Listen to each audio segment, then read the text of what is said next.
Hi, I'm Brett. I'm the Mensa mechanic. Today we're going to cover changing the zincs on a Mercruiser Alpha 1 Generation 2 stern drive. I use air quotes for zincs because although the common term is zinc, they're not always zinc. The ones I'll be using are aluminum. They're used for brackish water or salt water. Zinc is for salt water, or you may have magnesium if you're just in fresh water. But we all call them zincs. Before I start, I have to admit, Mr. Mensa made a mistake. I know, happens. More often than I like to admit. Later in this video, I will suggest to you that the tools you need include an 8mm socket and an 11mm socket. 20 some years ago, when I first started changing the zincs on my boat I own now, I saw that fine thread and I immediately thought it was metric. Turns out it's not. They're standard size. So instead of an 8mm, you need a 5/16 socket. Instead of an 11mm, you need a 7/16 socket. But since I've been doing this for 20 years, with an 8mm and an 11mm, those seem to work too. But just to clear that up, they are standard size 5/16, 7/16 instead of 8 and 11. I'll cover a lot of things in this video, show you some tricks, some things that might save you quite an expensive mistake here or there. So, hope this helps. What do you need to do this job?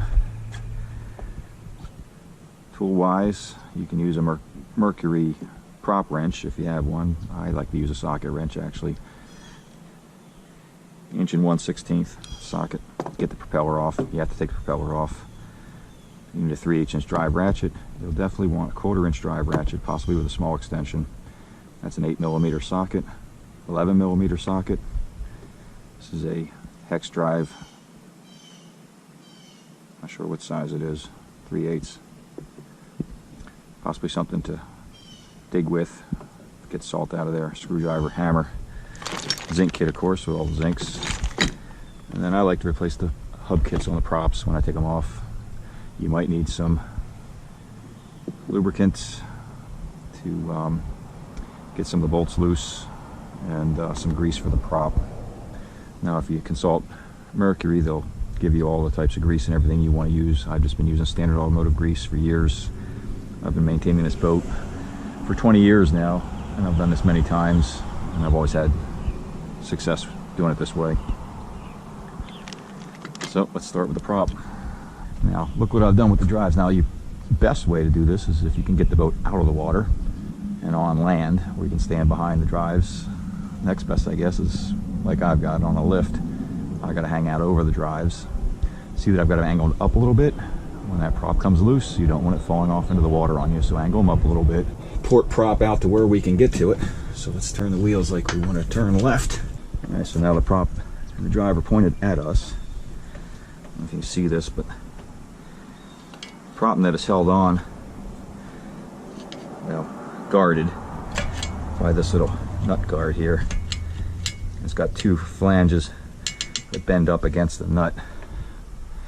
Just some extra protection to make sure the nut doesn't spin off on you and you lose your prop while you're underway.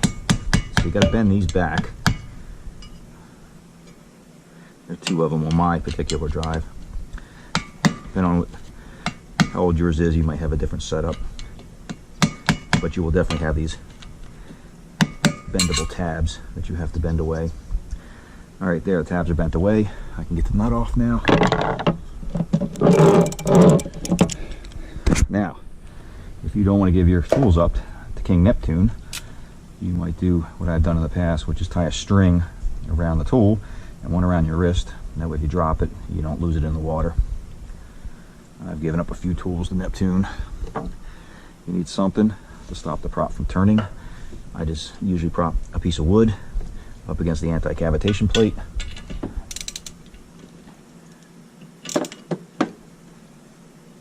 Get it square. Get the nut started. Now the nut has a plastic locking washer built into it, which gives it resistance all the way off. Alright, take it off by hand the rest of the way. You got your drives angled back so the prop's not going to want to come off on you. Take off that little locking plate. And because of that plastic that's embedded, I usually don't like reusing these nuts, which is why I replaced the entire hub kit. you can if you had to. Prop just comes off, slides right off. And set it somewhere out of the way. You've got a thrust washer. Pay attention to how that thrust washer is oriented. It goes on in just one direction. Mine's stuck on a little bit, so I got to pry it gently. Just a little bit. That's all it takes. See all the grease left over from the last time? And it's probably been, I want to say 5 years actually, since I've done this. And the grease is still there. So I've had decent luck with just using standard automotive grease, but I use it liberally on these splines. What you don't want is a bunch of salt getting in there, which it will do. It makes the prop almost impossible to get off. Now there's the zinc that's beneath the prop that you have to, why you have to take the prop off to get to that zinc. Now these particular anodes, you're supposed to replace them when they get to about half their size. That's the general rule of thumb. I usually like to do it more frequently than that, and I'll tell you why. These bolts that hold these on are they're stainless for one, and stainless is kind of brittle.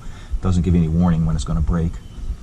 These screw right into these end caps, and if you break them off in the end caps, you're going to have to replace the end caps. You end up having to replace these end caps on these drives anyway, but you don't want to replace them before you have to. So you got to be very careful. And so over time, salt will get in the threads and make it almost impossible to get the bolts out. So especially this zinc that's back here over this valve, or looks like a valve housing, hydraulics, that's particularly vulnerable.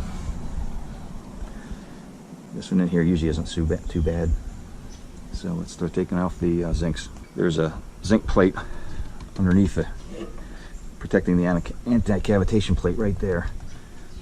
And to get to that, you're going to need to remove this plug. See the plug? This plug right here you got to remove. So it just pops right off. This zinc that's behind the prop and these two on the end caps are all 8mm socket. The shaft size of the bolt is, I suspect, 4mm. It's very thin. So be very careful taking these off. In all cases, these bolts bolt into something that you want to keep, and you don't want to have to be trying to drill out the bolt. You can see the salt that's built up under there. I got to scratch it out of there so I can get the socket in there. For taking off these bolts, these thin, narrow bolts, I strongly recommend using a 1/4-inch drive, because it prevents you from getting a lot of torque on the bolt. It doesn't give you any warning when it's going to break, and so very gently, slowly apply torque to get this. That one came off easily. Like I said, it doesn't build up too badly beneath the prop. These on the end caps, especially those ones on the valve housing, are notorious. This one's a little bit harder. Just go ever so slowly, a little bit at a time. No jerking movements. Slow application of torque. You can see the salt on the threads. Because of that, I also recommend not reusing any of these fasteners. All new fasteners. They come with the zinc kit anyway. I usually get my zinc kits at boatsinks.com. Alright, sometimes this one's a bear, because salt builds up in here and then it gets jammed up against this collar here, bearing, and it's impossible to get out. I've had to actually split these with a chisel to get them to come apart wide enough, so this one came out rather easily.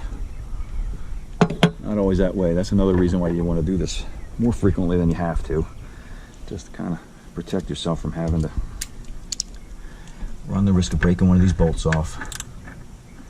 Again, we go easy. So what is an anode anyway? Why do we have these on here? You stick two dissimilar metals in close proximity to each other, dip them in an electrolyte, like a body of water, especially salt water. Conducts electricity very nicely, and you just made yourself a battery. The current will set up and flow from one metal to the other. One metal dissolves in the process. The less noble of the two metals dissolves in the process. Turns to salt, basically. And so these are sacrificial. They're put in place here to to electrically bond with whatever they're protecting. They become electrically common with it. And then when current starts flowing between this metal and something surrounding it, adjacent to it, this is the least noble of all the metals. It's the one that will dissolve. And so it's basically here to sacrifice itself so that you don't have your stern drive dissolving. But they are important. You don't want to run without the zincs, because then you will run the risk of having your important metals dissolve on you. And it is important also that when you put these in place, new ones back, they have to be electrically common. Mercury paints the ends of these end caps. I usually sand it a little bit, not all the way down to bare metal. But if I want to be really meticulous about it, you should be bare metal. It should be metal on metal. No resistance at all between this, because you're trying to make an exact electrical bond to whatever the metal is you're protecting. So there can't be anything in there that's an insulator. And paint is an insulator. Okay, there's that one. And there's that one. Good. Now we got 3 more we got to deal with. We got this plate, and then we've got 2 back there near the collar. Let's do the plate next. The plate is held in with a hex bolt, Allen head bolt. I believe I looked at this earlier, 3/8 of an inch. Yeah, 3/8 of an inch. There's a trick to this, because it's basically held in there by gravity. So a little dollop of grease, like that, will create some hydraulic suction pressure, which will help pull that bolt up. The bolt goes down through here. Down through here. Need an extension. Get this down on the bolt. Get it in centered in the bolt. Now it's got hydraulic grease in there. Let's loosen. Now this could be in there good and tight. And if you break this one, it's not too much of a big deal, because it bolts into the zinc itself. So all that will happen is you'll break the bolt. The zinc will fall off.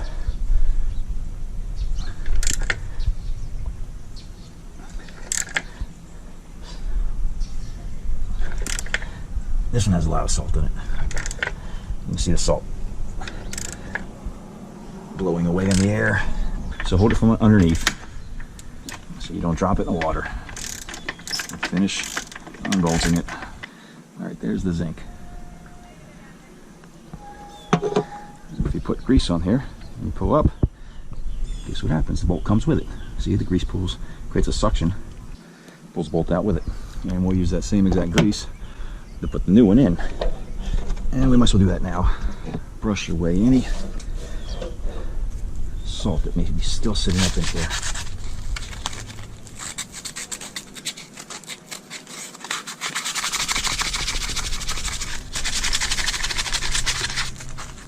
I don't know that it much matters the orientation of this. It just has to fit up in there. I usually put it towards the rear of the drive. It's got a little slot that it goes in that kind of keeps it from turning. Now in the past I have used Loctite on these, but for the first time I'm going to try not to use Loctite. You might want to use Loctite, especially on this one. The other ones have lock washers. I think there's little risk that they'll come off. This one I'm just going to tighten it, and the salt builds up in these threads anyway, which acts as Loctite. So I'm going without Loctite this time. Check back with me in a couple years. I'll tell you how it worked out for me. Now, I am sure if you look online, you'll find torque specs for all of these. I've been doing work on engines for over 40 years, and I've kind of gotten, I mean, if I'm building an engine and I'm torquing down heads and I'm torquing down bearing journal caps, yeah, I use a torque wrench exactly like you're supposed to, but for just general purpose bolts like this, I have a feel for about how much torque I can put on them before I know they're tight. Okay. And so I just go with that. I'm not recommending you do that. Look up the torque specs and do the torque specs, especially if you're not sure. Because if you over torque it, you'll break it. If you under torque it, it could come loose and fall down while your prop's turning. And this requires a little, well, on my boat at least, a little maneuvering to get to. These two bolts are long. Now they're probably 6mm shaft. They are the size of bolt that would normally have a 10mm head, but these have 11. They're stainless. They bolt up, way up in there through these this valve assembly. And so really carefully with these.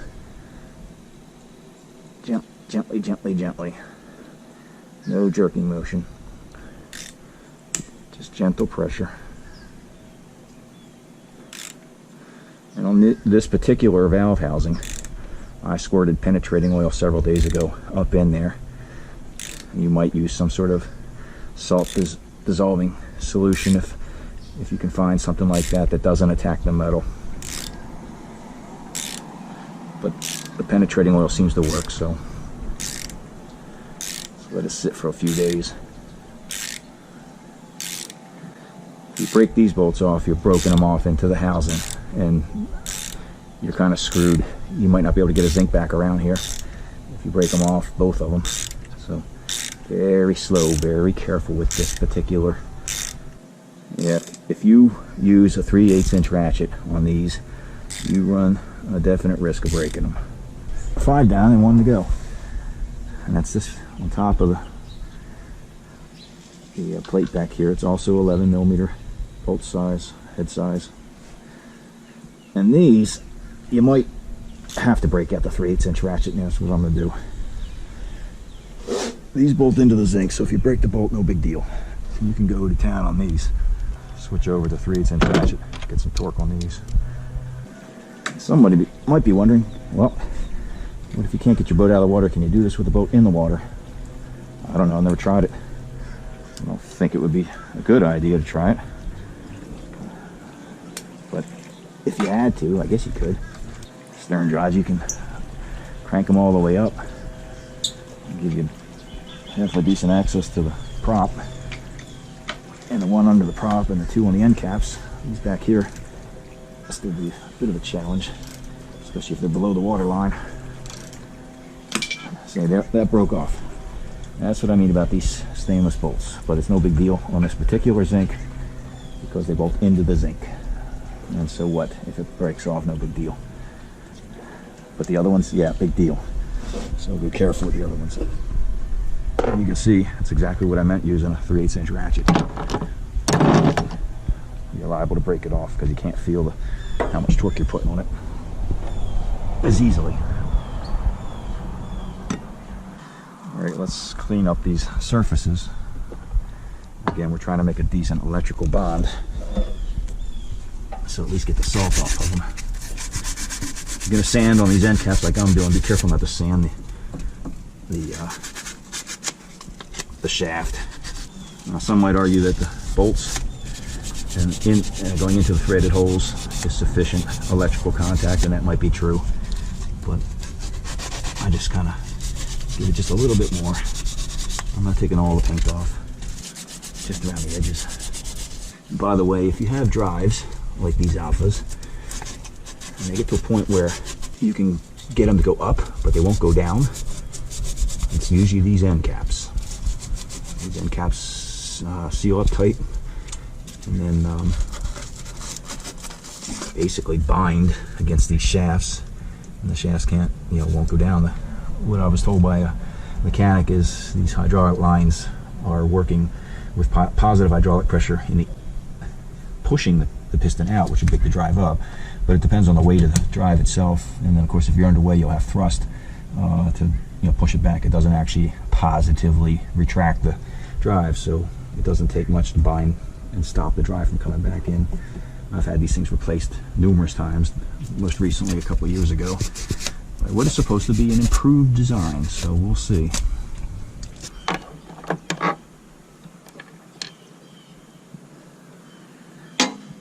I gotta plan all my moves carefully when I'm working over the water, otherwise I go swimming to go after something that I dropped. Now if you were really meticulous, you would chase these threads with a tap and clean all the salt out of them, the ones that are in the housings. I've never done that. Again, like I said, if I'm rebuilding an engine, I will chase the threads on the block. But I haven't done it here, and I haven't had an issue not doing it, so until it presents an issue for me, I probably won't do it. But it's still not a bad idea. If you have the taps, go ahead and tap out the, carefully tap it out. That's another thing though, you run a risk that you cross-thread it if you're not careful with the tap. All right, there's that one. Now we do the one over the pump, with the valve housing.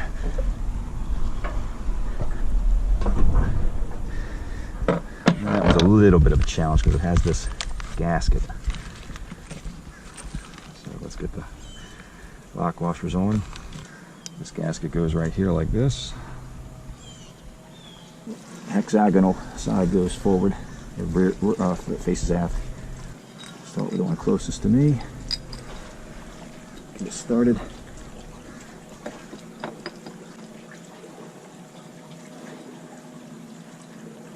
Enough of a gap so I can line up the gasket on the other side. I feel for that gasket, make sure that you got it through the hole because it's going to rotate a little bit. That's why I left some space in here. Anytime you're tightening something, 2 bolts or a bolt pattern, never torque one all the way and then back and forth and back and forth. And if you're doing a surface in a specific pattern, keep going around and around and around the pattern a little bit at a time.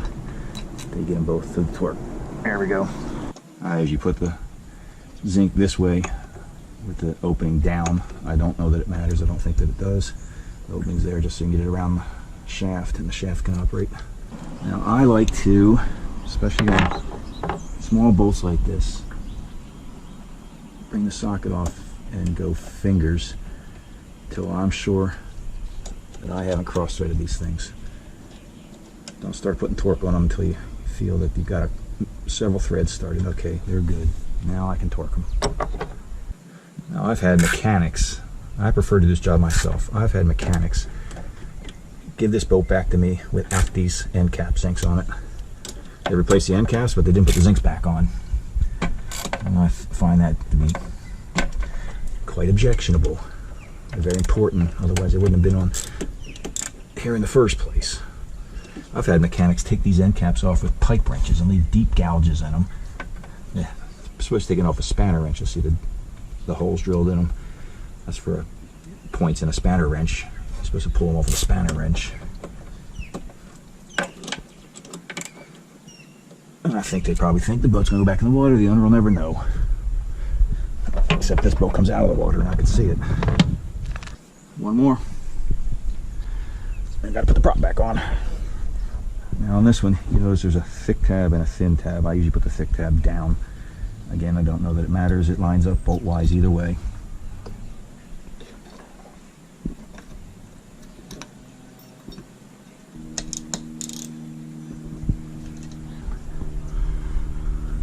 All right, let's put the prop back on. First, let's get the shaft clean and greased. The prop has a plastic hub in there. And that hub is also sacrificial. You got to tap it out. On mine, you do at least. These are the Mercruiser inertia props. They're really great. So there's the plastic hub. There's really nothing wrong with this hub kit, but they're not that expensive, so I replace them.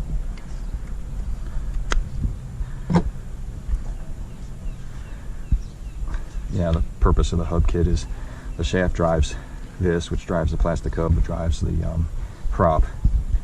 And if you get the prop hits something solid and freezes up, rather than that shock transmitting back to the shaft and damaging gears in the gear housing, or worse, this plastic just cracks apart and this turns freely inside the plastic. You lose, it's called spin in the hub. You lose the hub or the prop at that point. I mean, you don't lose it, but you lose thrust from it because it's not going to spin anymore until you replace this plastic bit. But at least you didn't damage anything more than that plastic. So I want to get all this salt, especially off those splines, because that's what happens. The salt builds up in these splines and then the prop is stuck on there. It's almost impossible. You almost have to use a puller to get it off. But if you keep this nice and greased, that doesn't happen. But you want to use a decent grease that isn't going to just kind of boil away. prop cavitates, it can get pretty hot. Or even air bubbles can cause it to get hot. And it's not going to wash away from the water. So I'm just using a synthetic grease. But it's a decent grease, and I grease liberally all over this thing, especially down into those splines. Transmission is out of gear right now, otherwise I wouldn't be able to turn this shaft freely. Grease the threads too. Anywhere you don't want salt. Alright, this is a flow torque hub kit, specifically for the Alpha 1. Very standard. I carry spares on the boat, just in case I spin a prop. I have spun one once. I hit some coral off of Key West. Spun the prop.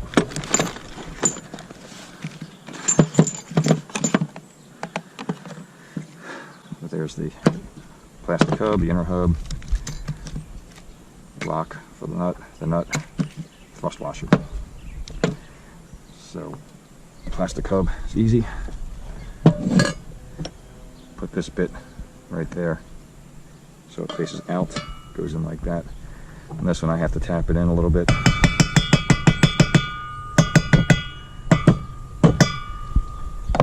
Some of them just slide right in, but this one requires it to be tapped in. And thrust washer first. This can go ahead and go slide in there like that on the thrust washer. See how it's got an inner radius here.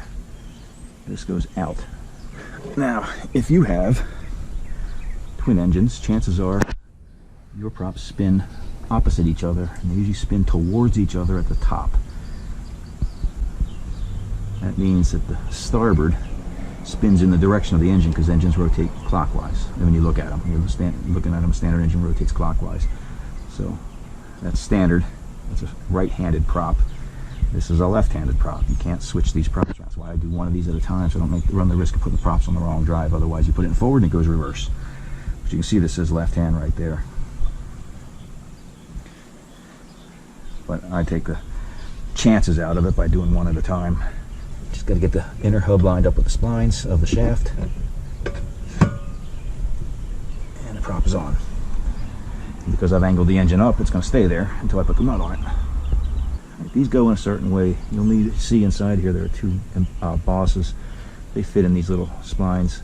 The tabs, the other bent tabs face out, because you're going to bend them up against the nut when you're done. So they go in like that, up against those two bosses. And then of course the plastic bit is on the outside of the lock wash and lock nut. And you'll feel it gets snug once it hits that plastic, and that's where it is now. And we bring in heavy artillery until I get this bolt snugged up. I'm just going to use my feet to stop the prop from turning. And now we need a piece of wood. The wood, jam that against between the prop and the anti-cavitation plate. Just jam it in there. Now be careful not to let go torque. Of course it is wood, it'll float. But as you pull the ratchet back, keep torque on it so that the wood doesn't fall off. Okay.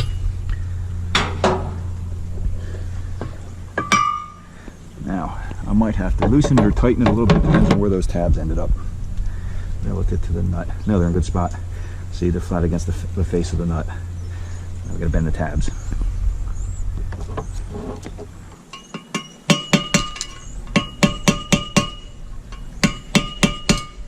And if you're ultra meticulous, you could take a pair of pliers, crimp those even further, but they're not going anywhere, is my experience. Last but not least, don't forget this. Put him back. Just plugs right back in there like that. Done. And there you have it. Zincs. Prop back on, new hub kit, and we're good to go for another couple years.